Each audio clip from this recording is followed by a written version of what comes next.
It is Rob with TRUBoxingHeadz.com with Diego Magdaleno out of Las Vegas, now training with the famed Will Diaz out here at Indio, California. How you doing, man? I'm doing great. How are you? It's good, man. Good to see you out back in the mix. You know, when you went around the world, things didn't go your way. You know, it's got to be a tough thing to do, a transition. So you see you're moving out here. So can you tell us about the change out here, why you came out here? Well, I got with Frank Espinosa, my manager, my current manager, and we started working with him. And to that, he was bringing up coaches, because that was the next thing that I needed. I needed coaches, and he brought up Joel Diaz, who I knew through the amateurs. Antonio Diaz. We grew up with these guys, but I never really knew them on a boxing training level. But we came out here with open-minded. We worked with them, and from the day one, it was like it clicks. When you get that chemistry and that vibe, and it worked. That's what happened when we came out here. He wasn't trying to fix my style, turn me into a fighter, a puncher, a brawler, or anything like that. He worked with my style, and that's the thing I fell in love with. Okay, and the fight coming up on the 28th over here on the undercard of Chavez Vera on the StubHub Center, right. Or is that still the name of it? Yeah. Yes. So you don't know much about your opponent, so you're pretty much just working on things. You kind of know his style. Could you tell us a little bit about maybe not giving away game plans, but what to expect when we see you on the 28th? Oh yeah. What I do.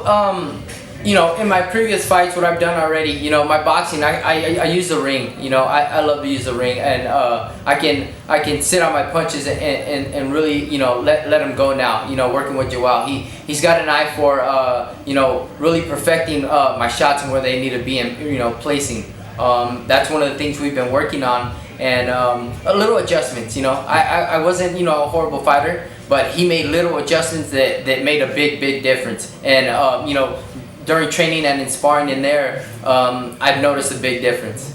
Okay, and you're still a young guy, still coming up. So what names kind of interest you? Not looking past your opponent, but what names kind of interest you, and around your weight, or maybe if you're gonna move up later down the road? Well, I'd love to, if things can be worked out, get that rematch with Roman Martinez, because I know as a fighter that's something you want to get over. And go from there. Eventually I'm going to get that world title, and then I'll think about moving up after that. Okay, let's just rewind it for a second, because you and your brother have a unique situation, because y'all are pretty much both on boxers on a real high level. How did y'all get started boxing, especially like in a place like Vegas, where it's big on bringing fights, but we're not developing fighters? How did that get started when y'all were small? Well, boxing for me actually started in East LA. East LA. Okay. Yes, I moved out to Vegas when I was 9, so I started at 8 years old in East LA at the Brooklyn Boxing Gym. So I was there for a year before I moved to Vegas, and then in Vegas I started at Golden Gloves Boxing Gym, and it just evolved from there. Jesse was always in the gym with me, but just goofing around, And he didn't get serious till about 10 years old. He's been in the gym with me ever since I started, but he really didn't start, getting into it till later.